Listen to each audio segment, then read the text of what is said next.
Hello there, Mr. Sutton here, bringing you the Pre-Cal Honors 4-1 Extra Practice Number 1 Solutions on exponential functions. For this problem, we need to graph this function using 3 to 4 points. So let's start by making a table, and I'm going to use the x values -1, 0, 1, and 2. Those will give me some good behavior with this exponential function. So plugging -1 in here, we've essentially got 1/3 times 1 over 4, which is going to be 1/12. And then we've got 1/3 times 4 to the 0. That's really 1/3 times 1, which is 1/3. And then we're just multiplying by 4 each time. That's what this 4 to the x is really doing. So this next one is going to be 4/3 and then 16/3. Graphing all of this out now, we're going to have -1, 1/12. That's going to be somewhere over here, pretty close to the x-axis. And then we have 0, 1/3, a little bit higher up. And then 1, 4/3, that's a little bit more than 1, 1. And then finally we have 2, 16/3. Well, 15/3 would be 5, so this is a little bit above 5 right here. So we have this nice exponential curve that keeps going up faster and faster, and we have a horizontal asymptote to the left as we go in that direction. For this problem, we need to graph this exponential function. I'm going to start with a table, and I'm going to use the x values -1 through 2. I found that gives me a pretty good look at any exponential function because of how quick they're growing. So plugging -1 in first, 3 times 1/2 to the -1. Well, 1/2 to the -1 is really the reciprocal of 1/2, which is 2. So that's going to be 3 times 2, which is going to be 6. And then 3 times 1/2 to the 0 power, that's really 3 times 1, which is just 3. 3 times 1/2 to the 1, that's just 3 halves. And you just keep dividing by 2 each time here. So this next one is going to be 3/4. Graphing all this out now, we've got -1, 6 up here, 0, 3, 1, 3 halves, which is really 1.5. And then finally 2, 3/4 down here. And we just keep getting asymptotically closer to the x-axis as we go. On this problem, we want to know the amount of money we'll have if we invest $3,600 at 8% interest for 9 years. Since we're growing a certain percentage each year, this is an exponential function. And since we're doing this every single year and not every so often, we can use the standard AB to the T formula here. So we're basically trying to figure out if I plug in 9 as the input, that's my T value I'm plugging in. For the A value, the starting amount, I've got 3,600.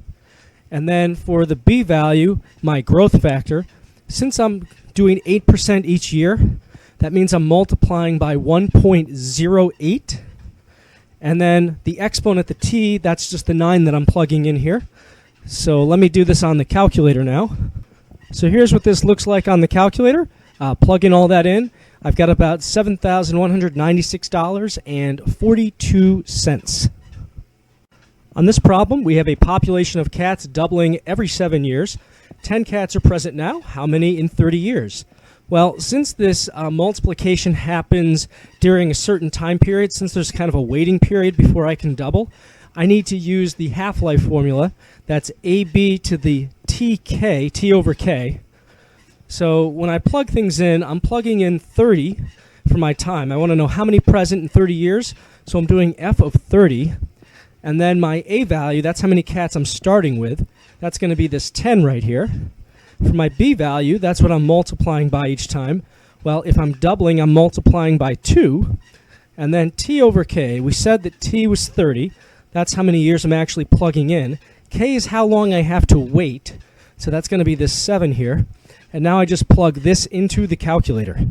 So here's what this looks like on my calculator.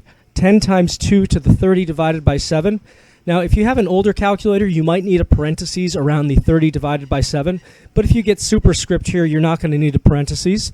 So let's see, that comes out to 195.042 and some change. So we'll round that off to 195 cats. On this problem, we have Karen here with a vintage comic book worth $460.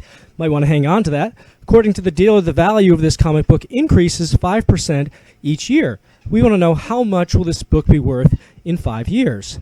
Since this increase is happening every single year, This is a standard exponential function. We can just use ab to the t on this one. So if we want to know how much it's worth in 5 years, 5 is our time, our input here, so we're doing f of 5. And then our initial value, the a value, that's how much it's worth initially, the $460. B, what we're multiplying by each time.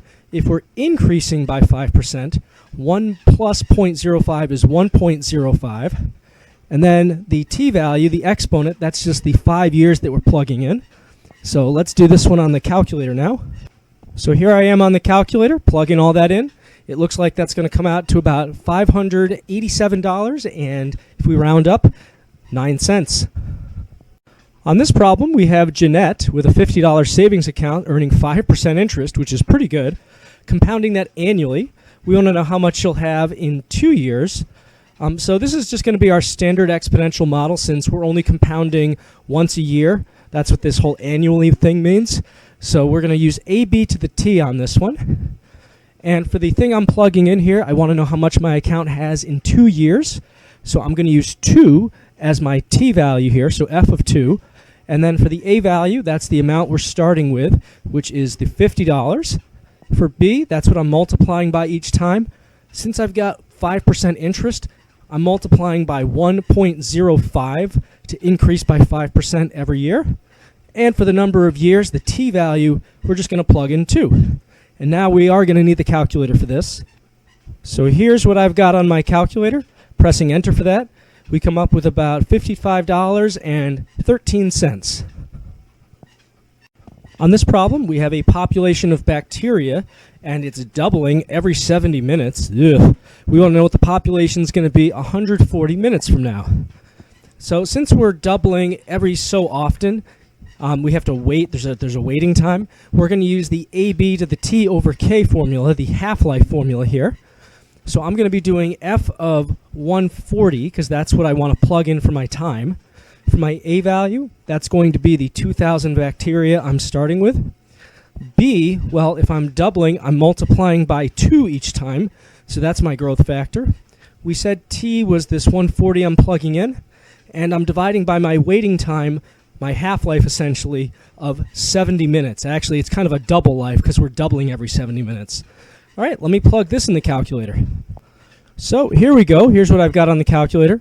Now, I realized, yes, I could have just written 2 to the 2 instead of doing this fraction here. But whatever, this approach will work on any situation. So how many bacteria do we have? We've got exactly 8,000 bacteria after 140 minutes. For this problem, a popular news article has 10,000 page views, and that number is rising 30% every hour. We want to know how many page views this article will have in 7 hours. All right, so since this happens every single unit of time here, and it's the same unit of time that they want us to plug in, we can use the standard exponential model, ab to the t.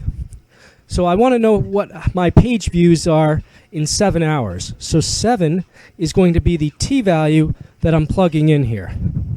And then the a value, that's going to be what the page views that I'm starting with.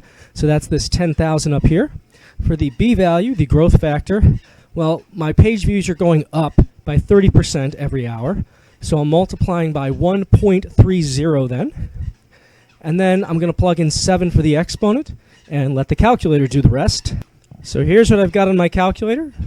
10,000 times 1.3 to the 7th gives me approximately 62,748.52. I guess that we round that up to 49 for my page views here. Can't have a fraction of a page view. You either viewed the page or you didn't. On this problem, Cora has an exterminator visit regularly to control an ongoing cockroach problem. It's been working. The population's declined by 5% every year. Well, I don't really know if that's working, but at least it's going down, right? If the population's currently 2,100 cockroaches, at least that you know about, how many will there be in 8 years? So since our population is going down by the same percentage every year, we have a waiting period kind of 1. We don't need the half-life formula. We can just use the standard exponential model here. So ab to the t. The t that we want to plug in here, the time, that's going to be this 8 years. So f of 8. Our starting amount, our A value, that's going to be this 2,100 cockroaches. For the growth factor, we're losing 5% every year. So that's going to be 1 minus 0.05 or 0.95. And then for the time, we're just going to plug in the 8 that we're plugging in for t. And now it's up to the calculator. So plugging all that in, let's see how many little buggers we've got after 8 years. It looks like that population is down to 1,393 cockroaches if we round off. Still a lot, but I guess it's better than what we started with.